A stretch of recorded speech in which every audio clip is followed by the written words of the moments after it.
નમસ્કાર। આજે સાગર સ્વચ્છ અભિયાન છે। સ્વચ્છ સાગર, સુરક્ષિત સાગર, સશક્ત રાષ્ટ્ર।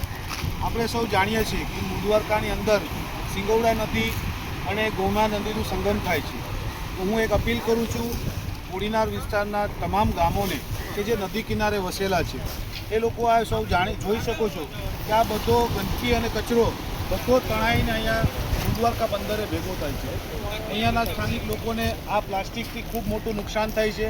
આ પ્લાસ્ટિકના કારણે નાની જે મચ્છી છે એ મૃત્યુ પામી છે। એના કારણે આપણા જે મૂળ દ્વારકાના સ્થાનિક લોકોને આજે બીજા બંદરોમાં કમાવા માટે જવું પડે, કારણ કે આ પોલ્યુશનના કારણે, આ પ્લાસ્ટિકના કારણે અસંખ્ય દરિયાઈ જીવોને પણ નુકસાન થાય છે। તો આપણે લોકો પ્રકૃતિ પૂજક ધર્મધારી છે। આપણે નદીઓને પૂજનારા, આપણે પર્વતોને પૂજનારા, આપણે સમુદ્રને પૂજનારા, આજે આપણે જેને પૂજ્ય છે એ ગંદી હાલતમાં છે।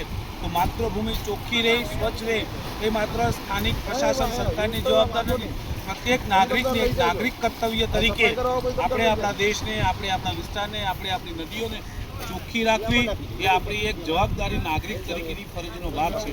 તો પ્રત્યેક નાગરિકોને અપીલ છે, અહીંયા જે મટકી ઉત્સવ કરવામાં આવે છે તો મટકી ઉત્સવનો ઉદ્દેશ જ આ છે કે આપણી નદીઓ ચોખ્ખી રહે, આપણો વિસ્તાર ચોખ્ખો રહે, આપણો વિસ્તાર પ્લાસ્ટિક મુક્ત રહે।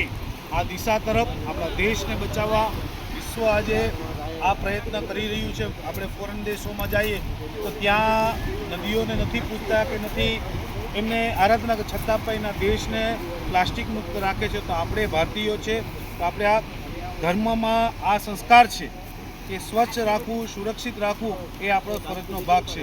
તો બધા લોકો, આ સમાજના પ્રતિનિધિઓ છે, આ ગામના આગેવાનો છે, એ પણ હાથ જોડીને રિક્વેસ્ટ કરે છે કે તમે લોકો બને ત્યાં સુધી પ્લાસ્ટિકનો ઓછો ઉપયોગ કરો અને આ પ્લાસ્ટિક અહીંયા ન આવે એવા આપણે સૌએ પ્રયત્ન કરવા છે। વસ્તુ બાળકો